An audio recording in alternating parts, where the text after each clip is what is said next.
to make sure that we don't say anything untoward.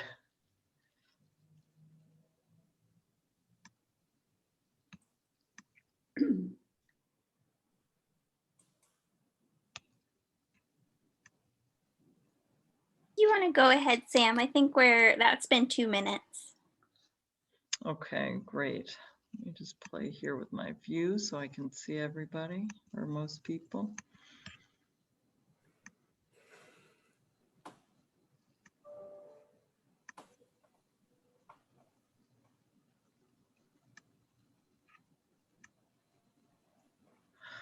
All right. I have received the go-ahead. So welcome everybody. Thank you so much for sharing an hour with us this evening and joining us for what is another feature in our speaker series. And this evening is Milestone Birthdays, What to Know at 40, 50, 60, and Beyond. And given that 70 is the new 60, we hope to have many more conversations about the beyond. So one of the things I love about our speaker series is it allows us to feature our top quality doctors that are available in our own backyard and to hold a conversation and a dialogue about health matters of interest in our community. Many of you were able to join us for Drs. Canham and Riley in our discussion of heart health last month, and this will prove to be, I think, another very interesting and meaningful discussion. Just a couple of housekeeping things. We are able from the administrator to put everybody on mute, which we'll do during the presentations just to cut down on background noise and feedback. And as with past sessions, we are recording this so that others can see it if they were not able to join us this evening. In terms of Q&A, we'll keep those until the end. We did receive some questions upon registration, and so I have those. And then what I will attempt to do after the presentation is collect together those questions and any that you would like to pose in the chat line while the presentations are being made. And that if you hover over the bottom of your screen, there's a chat and you can pose any questions you would like there, and I'll try and collect those together as best I can. Luckily this evening, or not luckily, but it's good news that we don't have John Fogarty joining us well, he's with us, but not giving us a hospital update. Those were introduced over a year ago when things were changing so quickly with COVID that we felt like we had to do frequent updates. But the good news is that we don't see the need to do that. So that's actually excellent news. And so with that, I will just introduce our speakers this evening. The first is Dr. Susan Lincoln. Dr. Lincoln is an OB-GYN in Needham, and she is affiliated with our hospital here in Needham, as well as the medical center. She received her medical degree from the University of Cincinnati College of Medicine and has been in practice for over 30 years, I was surprised to read. She's actually also my doctor. Dr. Stephen Eyre also joins us, and he joined the medical staff of BID Needham in 2014. He's a 2008 graduate of Tufts University School of Medicine, and he completed his residency at the Harvard program in urology at Brigham Women's Hospital in 2013, being named chief resident in 2012. He's a clinical instructor in surgery at Harvard Medical School. Dr. Eyre and his family live locally in Dedham. So with that and the housekeeping matters already described, I think I can feel free to hand over to Dr. Lincoln.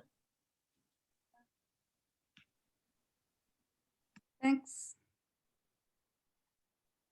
Good evening, everyone. I'll also add, if Mr. Fogarty is still there, that he and I went to the same elementary school in Ohio and Cincinnati. And I'm not going to tell who's older, but it might be me. Might be. Okay.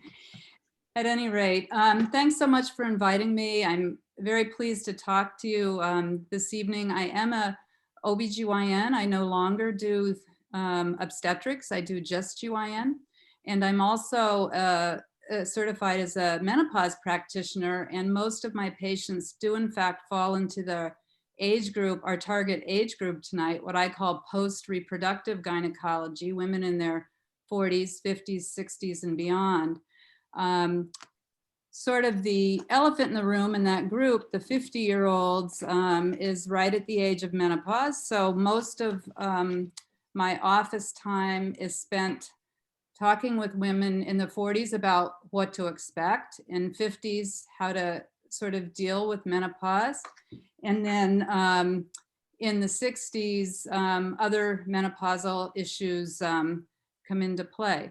So I don't have too much time. I'd like to move sort of quickly through my slides and talk to you basically what I talk to my patients about every day in the office to let them know what to expect with menopause. So could we have the next slide, please?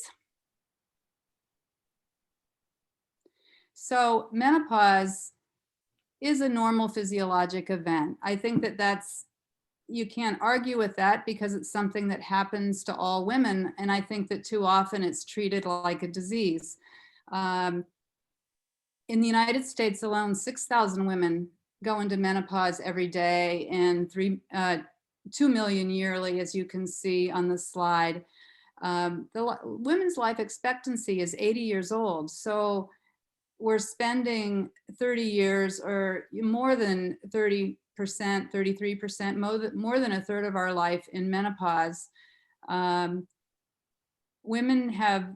Most women, 75, 80% have menopausal symptoms, and those can last for up to 8 years or so. Many women buy a lot of over-the-counter therapies, and we'll talk about that, but basically they don't work any more than placebo works.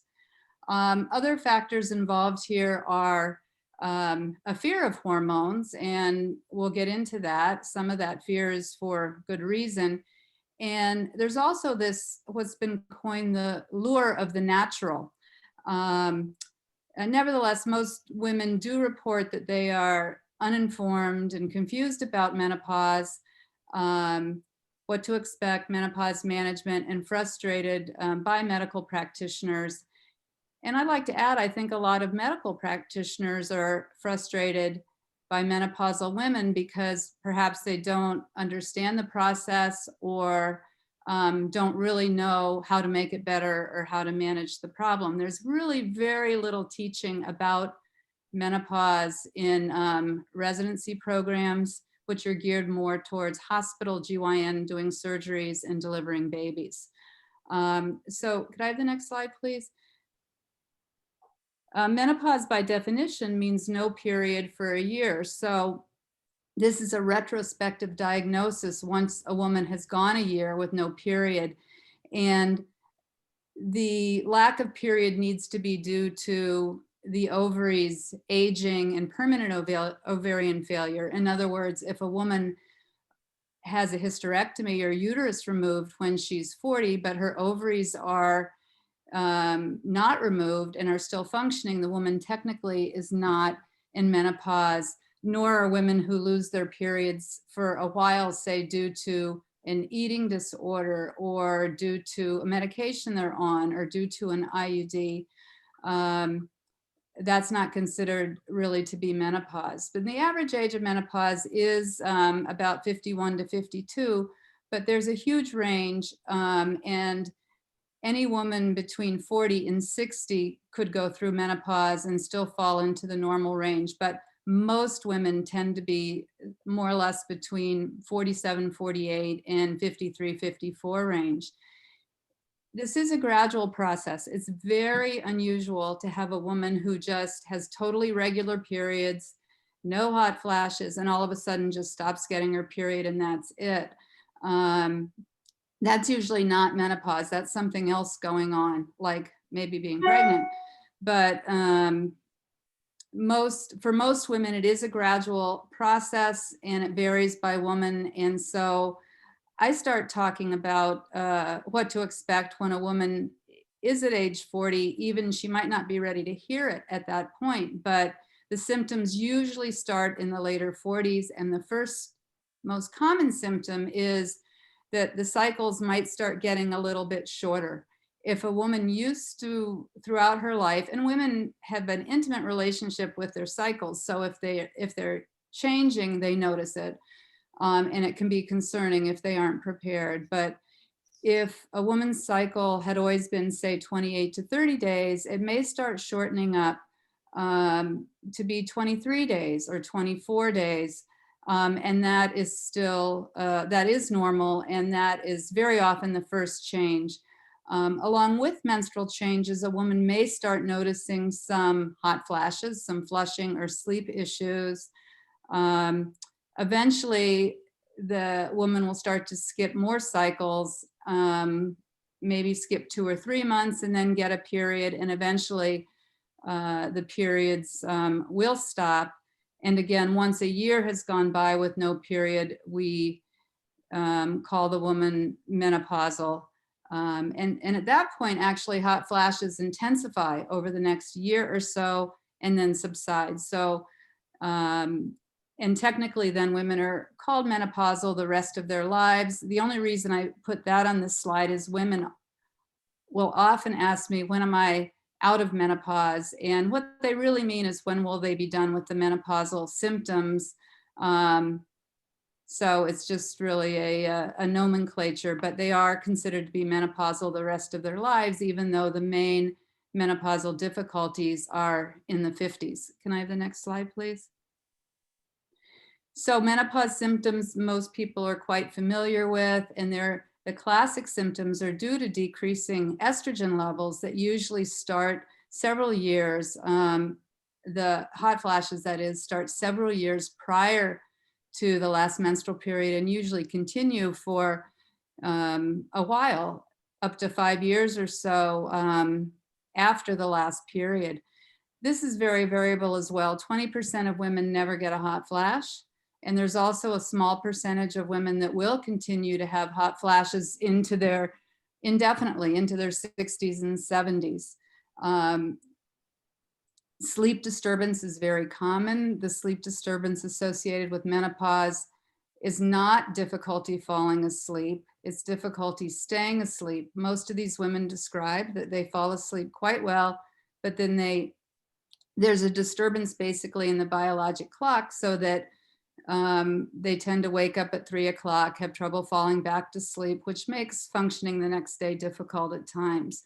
And this has to do with a thermoregulatory dysfunction in the hypothalamus.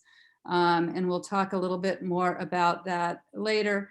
It's only later in menopause, like perhaps in the later 50s or 60s, that other signs of estrogen deficiency come into play, causing genitourinary syndrome of menopause, which are vaginal symptoms, vaginal dryness, which is called atrophic vaginitis, pain with intimacy, and a good percentage also have some bladder symptoms and notice bladder irritability as well. Now, these three things, that is the hot flashes, the sleep disturbance, and the vaginal symptom and bladder symptoms, can be managed with estrogen. So they're clearly due to estrogen deficiency. Most of my patients have many other symptoms as well, such as the ones listed: weight gain, moodiness, feeling out of sorts, memory issue, brain fog, libido, decreased sex drive, that is, hair and skin changes. Now, these symptoms are certainly associated with menopause, but do not clearly respond to estrogen treatment. So if women seek treatment for these sort of symptoms, they're treated individually. You treat weight gain like you would always treat weight gain, or moodiness like you might always treat moodiness, even though the trigger may be menopause, or at least partially menopause. They aren't as simple to fix as starting estrogen therapy. And can I have the next slide, please? So hot flashes, again, I think I already said this, but they're caused by thermoregulatory dysfunction in the hypothalamus because of estrogen withdrawal. The hypothalamus tries to stimulate the ovaries to make more estrogen. Let's start working, come on, let's go. But the ovaries just aren't, at some point, just can't cooperate anymore. So the other temperature regulation areas in the brain are close by, and what happens is the thermoregulatory zone narrows so that it's very easy for a woman to start sweating, she perceives herself as being quite warm with very minor temperature changes. And in like manner, once you start to sweat, you can fall very quickly through that zone and feel cold. So instead of your body recognizing, say, 2 degrees of temperature as being normal, it's now down to only 1 degree. So it's very easy to get too hot or too cold. And treating estrogen, treatment with estrogen does restore this thermoneutral zone to a more normal range and does get rid of hot flashes. Could I have the next slide, please?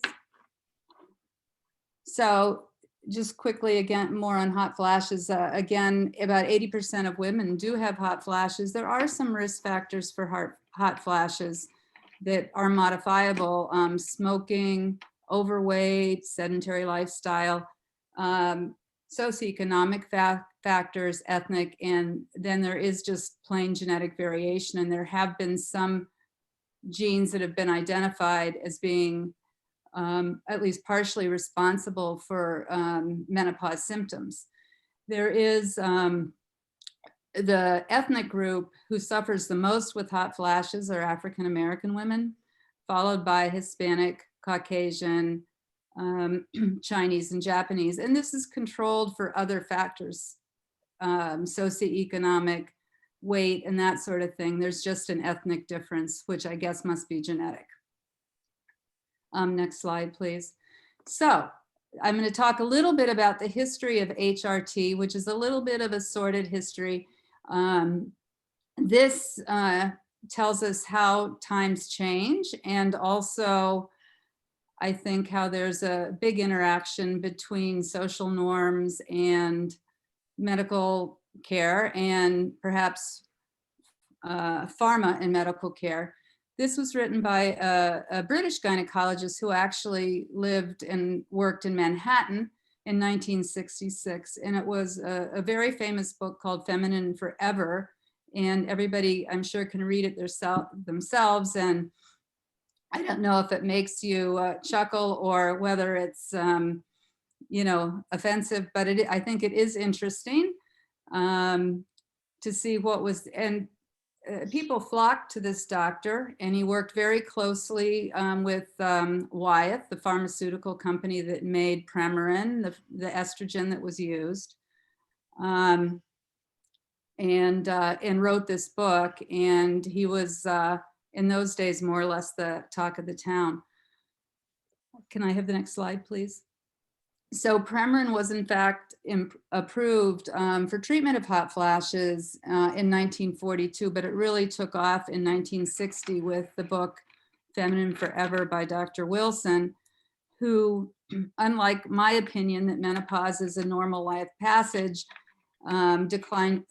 described it more as a deficiency disease, but it's totally curable. All you have to do is take estrogen. And there was a peak, the first peak of estrogen use in the 60s. In the 70s, it was discovered that estrogen alone increased one's chance of uterine cancer. And there was a temporary dip in the use of estrogen, but it was discovered that adding in progesterone to hormone replacement therapy balanced the estrogen and then the risk of endometrial uterine cancer was not increased. Then in 1990, the American College of Physicians actually issued guidelines suggesting hormone replacement or endorsing hormone replacement as a prevention, not just a treatment, but a prevention of diseases such as osteoporosis, heart disease, and Alzheimer's.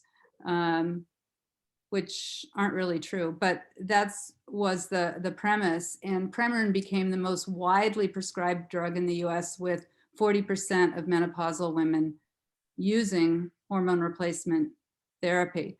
Then 10 years later, the Women's Health Initiative, of course, showed that estrogen and hormone replacement therapy caused an increase, in fact, in coronary artery disease, breast cancer. It did decrease osteoporosis and colorectal cancer slightly, and use plummeted.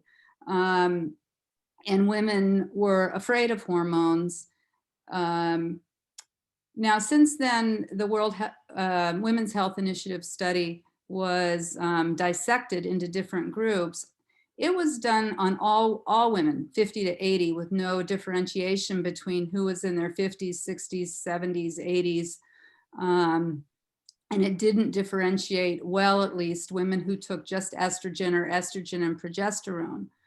So basically, the conclusion after reevaluating the data from the Women's Health Initiative is that there is, in fact, a very safe window of opportunity in women who are suffering from menopausal symptoms in their 50s, from 50 to 60, where the benefits do outweigh the risks if women are symptomatic, but it's not recommended to use it as just a prevention of a chronic disease state. And it's not for use in women with other risk factors, such as a history of breast cancer or phlebitis. Could I have the next slide, please? So what does work for hot flashes? Hormone replacement therapy works. The other things that have been shown to work with randomized trials are gabapentin, some of the SSRIs, mainly the paroxetine. The frustrating thing about, and it's actually approved for use for hot flashes. Now, paroxetine for depression comes in 10 milligrams, but it's made in a 7.5 milligram for women with hot flashes, and the cost is much, much more.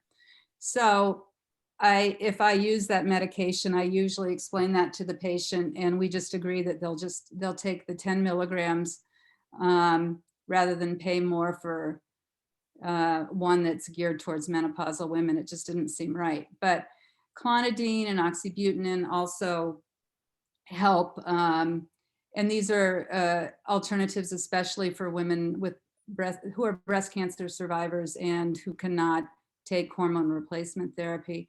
Other things that might help are weight loss. I'm not sure what that other number 4 is there. I guess it's a typo. Some techniques of mindfulness, psychiatric type techniques of mindfulness and hypnosis. Soy in the form of food, but not in the form of tablets, also helps somewhat, and also avoidance of food triggers such as caffeine, alcohol. And these are all level 2 evidence. In other words, they aren't randomized controlled trials, but maybe cohort, or they aren't quite as strong evidence. And can I have the next slide, please? So what are the risks of HRT? Combined estrogen and progesterone therapy has these risks: coronary artery disease, about 2 to 3 more cases per 10,000 women in 5 years of hormone use; breast cancer, 3 additional cases; stroke, 2.5. So the risks are there, but they aren't huge, and they are related to how long the woman is on hormones. And when I start women on hormones, I tell them all the goal is to be on it for the lowest dose that makes them feel well for the shortest period of time they need it. And each time they come in, we reevaluate, can we go down on your dose, and do you need to continue? So estrogen therapy or estrogen progesterone therapy does reduce hot flashes and sleep disturbances significantly. It's the gold standard. It mainly improves quality of life, and it has a beneficial effect on the bones. So I think if a woman is to the point that it's a quality of life issue for her and she has trouble functioning the next day because of lack of sleep, hot flashes, she can't be a mother, she can't be a doctor, she can't be a judge, whatever she's doing. If there are no contraindications, then I think I encourage them to try, but most importantly, they have to feel comfortable with their decision, or it's not going to work for them. Could I have the next slide, please? What's not effective, unfortunately, is the same as placebo. There's a large placebo effect for hot flashes, up to 20%. But these things just do not work. And as you can imagine, a lot of women try them all, because they're desperate for help. And the North American Menopause Society's statement is there's little evidence to support efficacy or safety of herbs in the treatment of menopause symptoms. Next slide, please. So just a quick thing about soy. Soy, this is also from NAMS, North American Menopause Society, which is a great resource, by the way, for anybody who wants to look at their website. But soy have small benefits for the treatment of hot flashes and for the short term, but not for long periods. And at least there's good evidence that soy in the form of foods like tofu, etc., does not have a harmful effect on the breasts or with women with breast cancer. Next slide, please.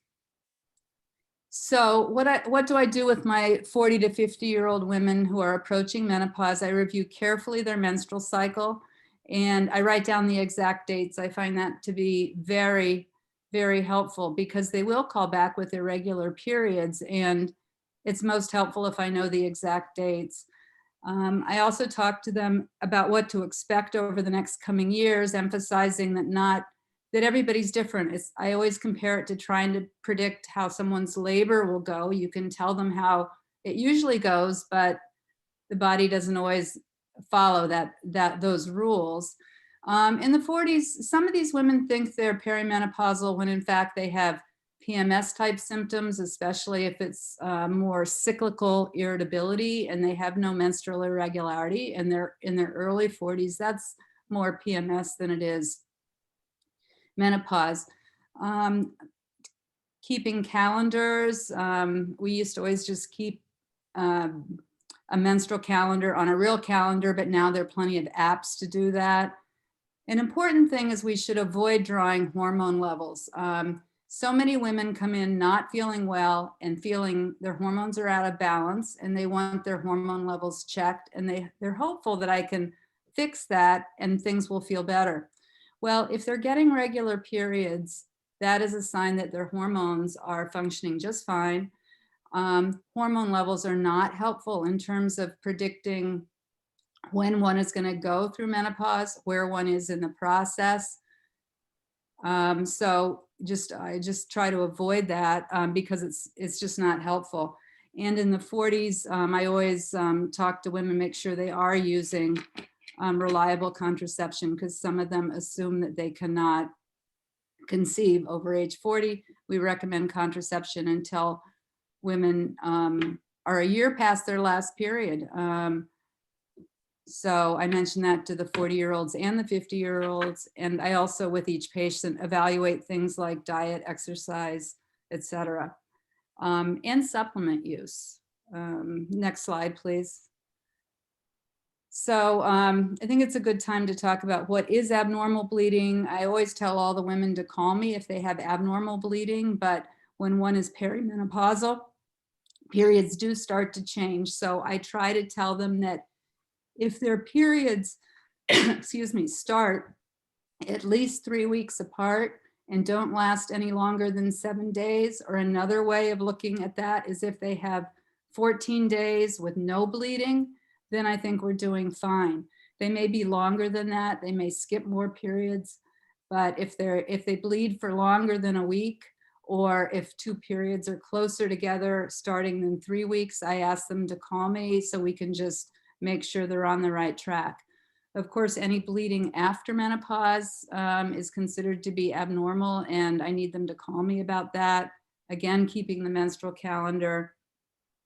And sometimes taking a bleeding history, we have to get very specific to get as close of dates as I can, down to some patients I say, are you bleeding? If they say I have no idea, I'll say, are you bleeding today? Were you bleeding yesterday? How about a week ago? Just to try to sort of nail it down.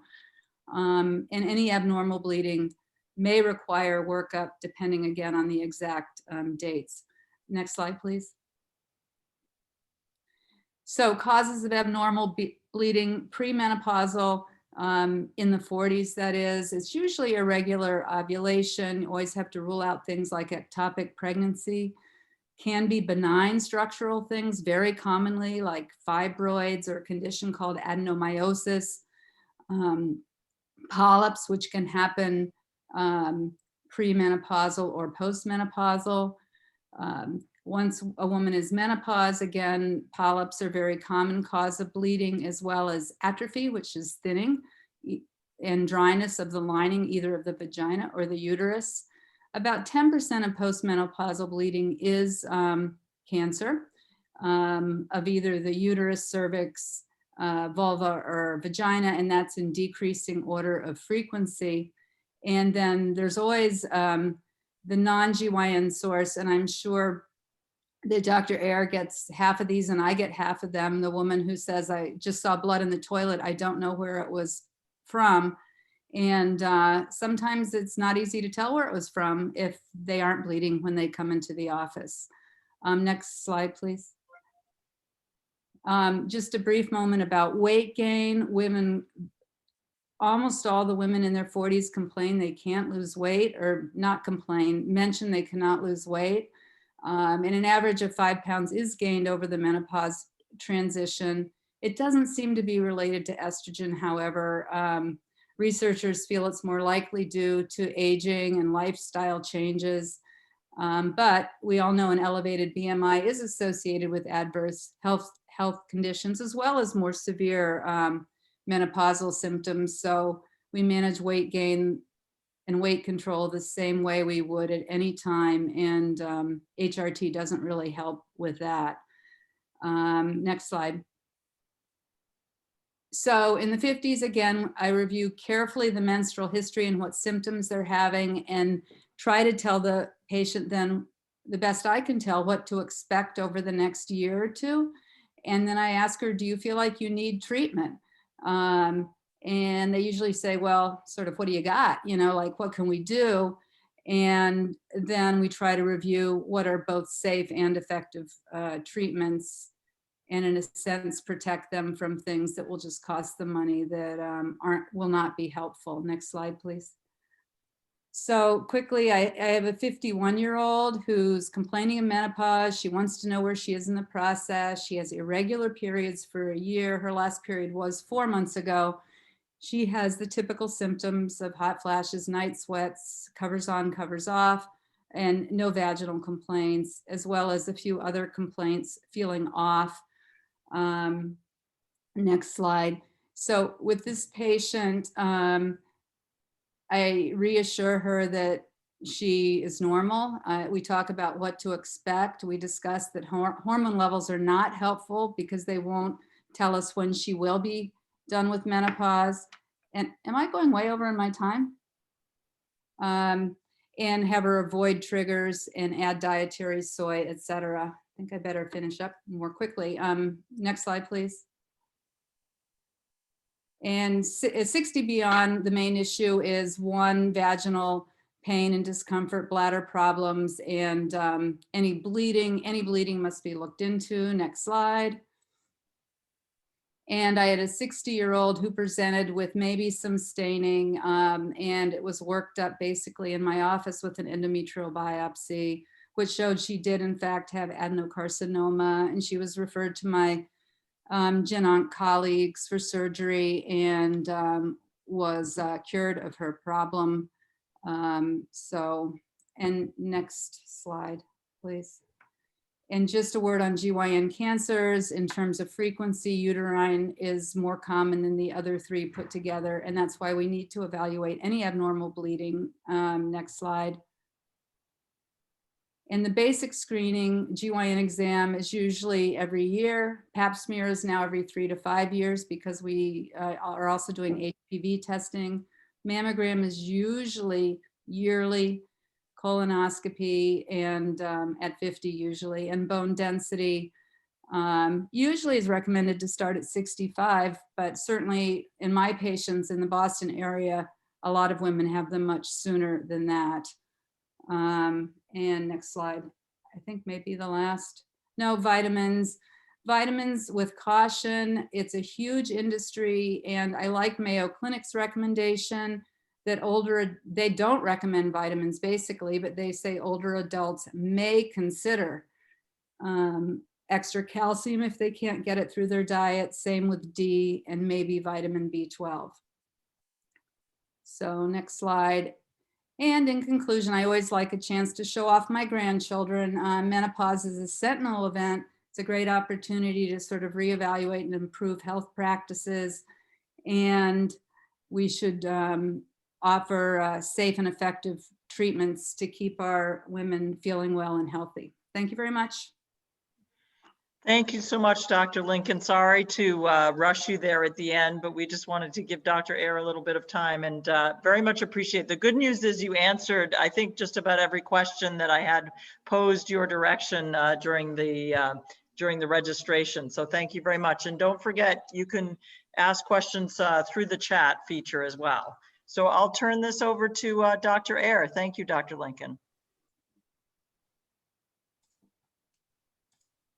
All right, can you see it? Someone? Yeah, good. All right, well, thanks for giving me the chance to speak. I'll try and keep it pretty brief. I thought I'd tell you a little bit about our practice and what we do out in the community and how we sort of collaborate with our colleagues in Boston. So we practice in a 6,000 square foot facility that was built from the studs in 2018, partly due to an eviction of our previous location, which was much more convenient to the bagel shop. So we sort of little bit of a tough time with that, but we really appreciate our space. It's brand new and it's beautiful. This is our waiting room, sort of adjusted for COVID. We used to have about 30 seats in our waiting room, so we haven't quite gotten back to that yet. So we're right sort of behind the library in a location a couple blocks from the hospital. Currently we have 3 board certified urologists and 1 nurse practitioner. We actually just hired another nurse practitioner today who will be joining us in a couple of weeks. And so we'll get her trained. And that's been a really nice way to get some female providers into the office. And, you know, always looking for a female urologist. Those are sometimes a little harder to come by, but we'll probably start recruiting a 4th urologist within the next year or so based on how our volume has been. So we're definitely keeping busy. Just a little bit about our volume over the last few months since the new year. We basically see anywhere from about 790 to 1,000 patients a month. Obviously, you can see a breakdown between new patients and old. So one of the nice things about our specialty is that we develop long-term relationships with a lot of our patients. Obviously, certain patients come in for sort of a one and done visit if they have a more sort of either urgent problem or a problem that can be easily fixed surgically, but we oftentimes end up following patients because they often will come in and say, well, you know, I'm really interested in having aggressive screening for prostate cancer, and some internists aren't as comfortable or try, you know, to have us take over that part. And so a lot of patients will end up deciding that once they get to a certain age, it might be a good idea for us to see them once a year or once every 2 years. And so that's where a lot of our return visits come from, is patients who have sort of more chronic issues that are being followed. Our surgical volume generally is March was a fairly busy, so characteristic is probably somewhere between February and March's numbers, and that's with 3 providers operating. January, we still had some adjustments for COVID, and so we weren't doing some of our more elective procedures. But we remain pretty busy in the operating room in Needham. Most of us exclusively operate in Needham. We don't keep block time in Boston because we can do everything we need to do in Needham. So we really offer sort of the full gamut of general male and female urology. One of our, Dr. Carrasquillo is fellowship trained in infertility. So that's been a huge addition to the local practice and also the network. He's seen a lot of referrals for infertility care that were probably previously being referred out. We manage all kinds of voiding dysfunction in men and women. We obviously help with family planning and perform vasectomies, usually in the office. We manage a lot of people who have various prostate symptoms. We screen and treat urologic cancers and help a lot of people with urinary incontinence. We have a lot of things that we can do in the office. Obviously, we try to keep people in the office wherever possible, but always have resources available at the hospital. So we've got a lot of specialty equipment in our office space here, and we'll sort of get into when some of these are used. Most of them are fairly non-invasive. I know it can look a little intimidating when you walk into a room. So we specifically have most of our exam rooms aren't loaded with all of this uncomfortable equipment, and that's by design. So we have some designated procedure rooms that we would take a patient to if a procedure needs to be done. But we can do a lot of fairly helpful tests and diagnostic procedures in the office, which is a nice thing to be able to do. This is what our cystoscopy room looks like. I don't know how, I guess it was probably my father convinced John to dedicate an operating room really just for us. I don't know that anyone else gets to use this because we put this humongous machine right in the middle of it. And this is basically a fancy operating room table that is motorized, but it's got a built-in C-arm because a lot of the procedures we do that are endoscopic, where we put scopes through the urethra, require us to use X-ray to see the anatomy and what we're doing, especially with kidney stone surgery and bladder surgery. And so this allows us to do this procedure without putting a C-arm over the operating table with a separate person operating it. And it generally results in a lot less radiation to the patient. And it allows us a much wider view of the entire abdomen. So it really helps us facilitate providing state-of-the-art urologic care. And it's, I will say, I think it's a nicer table than what they have in Boston, and they installed a new one fairly recently there, but we like how this one works a little better than Boston. We also collaborate with our colleagues in Boston. Our practice previously had been a private practice until a few years ago, and we sort of made the decision to partner with the Department of Surgery. And so we're part of the Division of Urology in Boston. And so that comes with a lot of benefits. We participate in all of the same academic and clinical conferences. We are building a homegrown urology residency program. So where we used to have residents from the program that I graduated from, that has been phased out, and we now have 4 residents in the program and are phasing out the Leahy residents who have also been rotating in Boston. But over the past 6 months, we've had one of our junior residents rotating, and she's been phenomenal. And we've had a lot of patients go out of their way to really complement the attentive care they've gotten. And so that's an important part of our job, but it's also important for us to maintain, obviously, the quality of the work we do while we're also teaching trainees. So we have all of these different resources in Boston available, and we really sort of, if we have a patient who needs one of these resources that can't be provided in Needham, we really sort of handhold them through the process, specifically pick who we want them to see, and then they end up coming back to us in the community when whatever that specialty procedure or treatment is finished in Boston, and they come right back to the community, which is nice for everybody. So I thought a case report would sort of help me to sort of illustrate how we go about managing, you know, some of the common problems we see. So we'll talk about a 55-year-old patient who his story started when he developed some right lower quadrant abdominal pain, and he went to the Needham emergency room, and he had a CT scan of his abdomen and pelvis. And like is often the case, when you scan the entire belly, you're gonna get more than you bargained for sometimes. And so, as was the case with this patient ended up having appendicitis, and he was treated for the appendicitis and released, but he was also told that he needed to see a urologist because there was an abnormality near his bladder on the CAT scan. Nothing that was causing him any symptoms. It was a completely incidental finding. So he has really a fairly benign past medical history, a little bit of a family history of kidney stones, non-smoker, which is important because one of the main risk factors for bladder cancer is a smoking history, even if someone has quit. And toxic exposures is also something we look at. He'd had a prior PSA test, which is a prostate cancer screening test. We always sort of look for that in any of the available systems, whether it's the Needham system or the OMR Boston system. We try and pull that information so that we can sort of get a comprehensive look at what screening they've had. And kidney function was totally normal. And this was all before the patient came into my office. So when he came into the office, we always ask sort of about general symptoms. He was waking up approximately once a night to urinate, was going to the bathroom every 3 to 4 hours or so during the daytime, which is pretty normal. He had not seen any visible blood in his urine, felt that he was urinating with a good stream.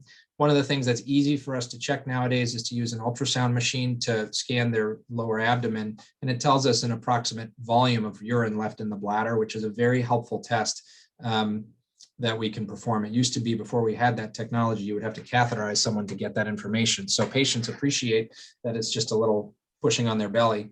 And we also did a urinalysis, which was totally normal. So these are some representative images from when he was in the emergency room.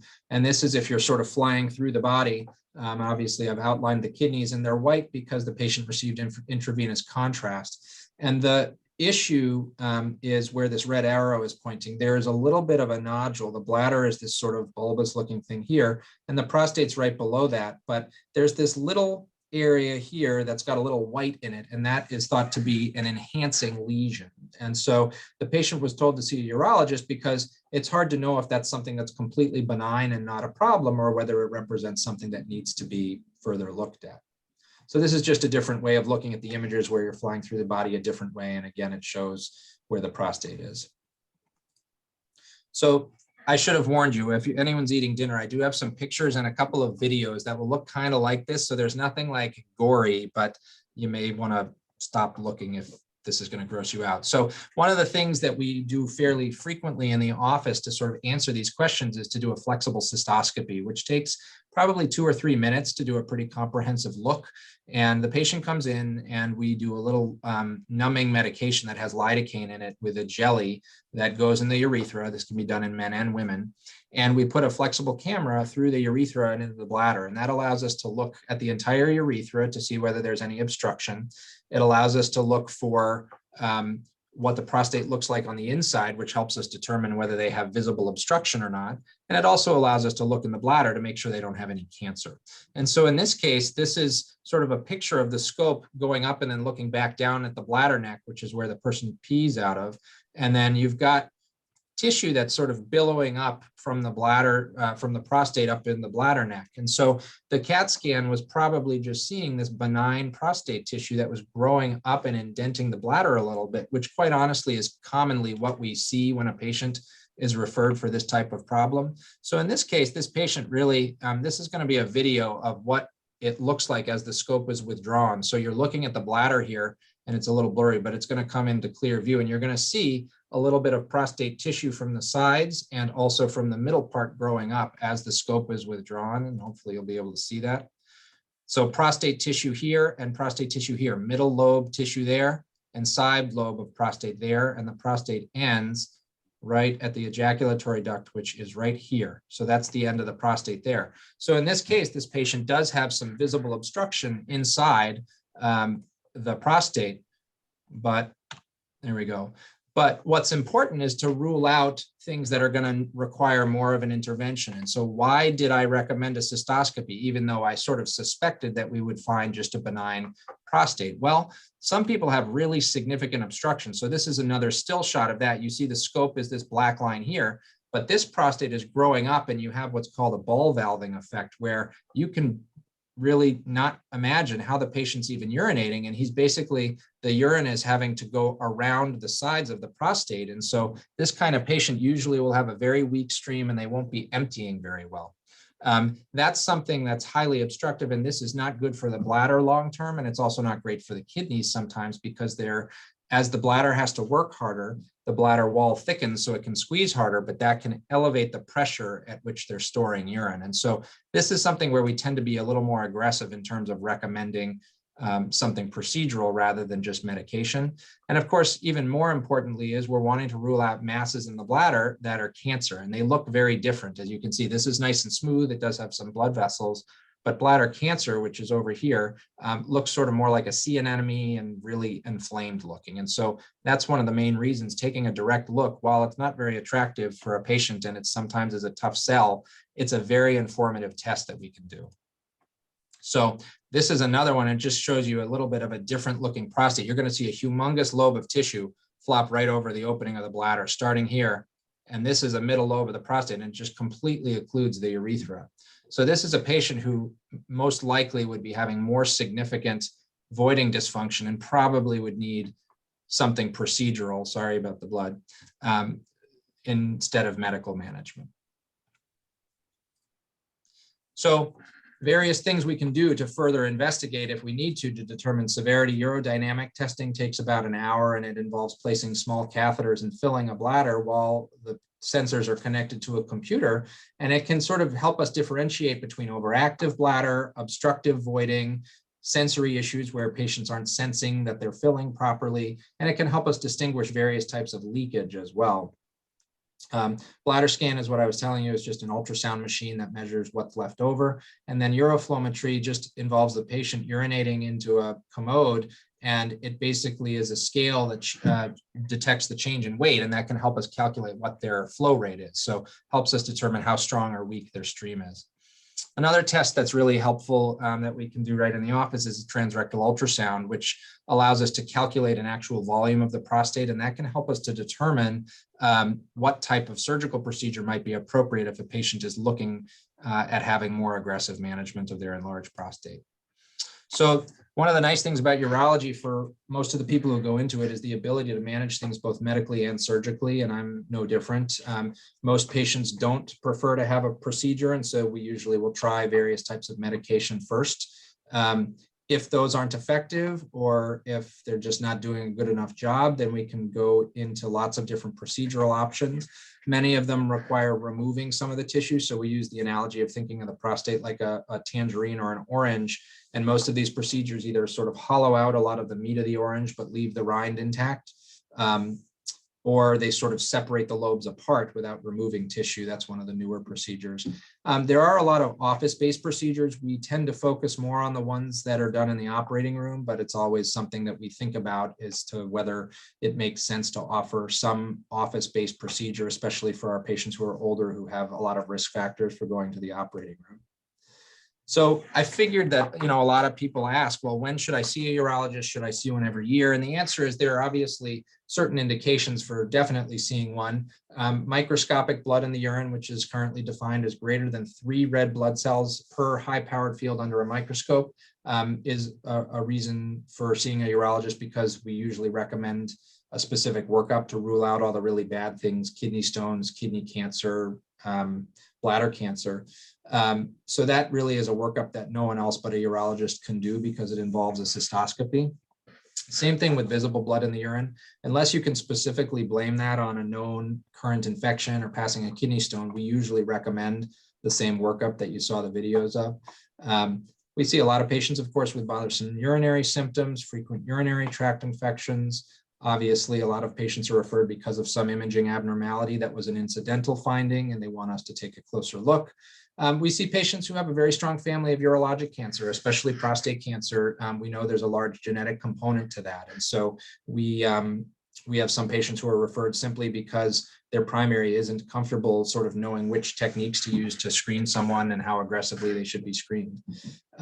We see a lot of patients with hormone deficiency who are on various types of testosterone replacement therapy, and a lot of patients with various types of sexual dysfunction. So that's my broad overview. Hopefully I wasn't on mute the whole time. That'd be a waste. We would have told you. We would have told you. All right, thanks. Although the pictures and the videos were very helpful. Yeah, hopefully no one got sick. There's not like a large rush to the emergency room right now, although John would be appreciative. Not at all. Stop. Thank you so much, Dr. Eyre. And thank you to Dr. Lincoln as well. I think we are actually running a little bit tight on time. I did have one question that had come up that I'll pose to both Dr. Eyre and to Dr. Lincoln, which related to healthy eating. We spoke about healthy eating and how that supports good physical health. But in your estimation, doctors, do organic foods actually make a difference? So we talked about healthy foods, but is there any evidence that you've seen that that organic makes a difference?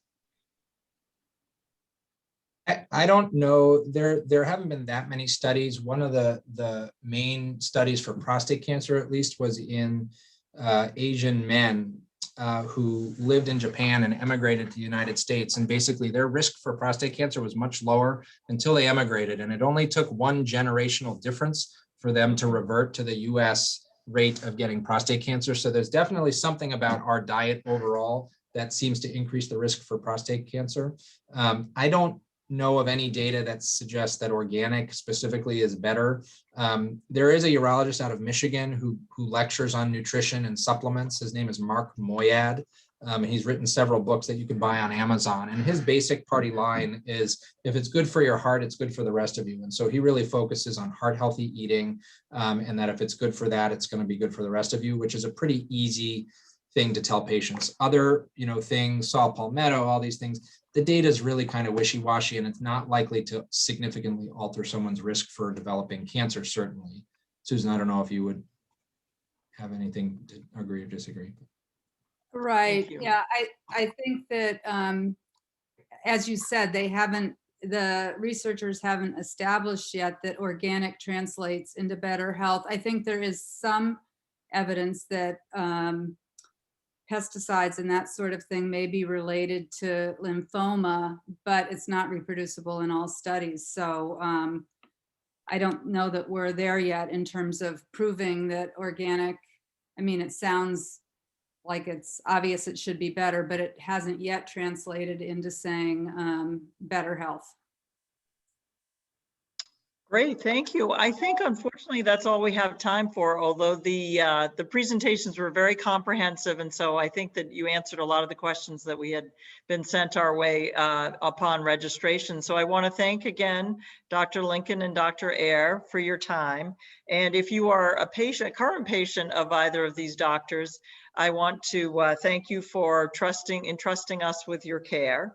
If you have any interest in any of the services at the hospital or need help finding a physician, Samantha Sherman's email just went up to the chat. And Samantha is the Vice President of Philanthropy at BID Needham, and she's an incredible liaison between doctors and patients and our community in general. If you're interested in getting involved at all beyond clinical care, please also reach out to Sam. And we'd invite you to, if you haven't already, to visit our website, bidneedham.org, where there's a lot of resources available and help finding a physician if you need that. And finally, as I said, this speaker series has been a great opportunity to connect our community with our terrific doctors. And if you have any topics of interest, health interest that you'd like to share with Samantha, we can always add those onto our list of future speakers. And please be on the lookout for our next speaker series when we schedule that. So thanks again. Have a wonderful evening. Take care.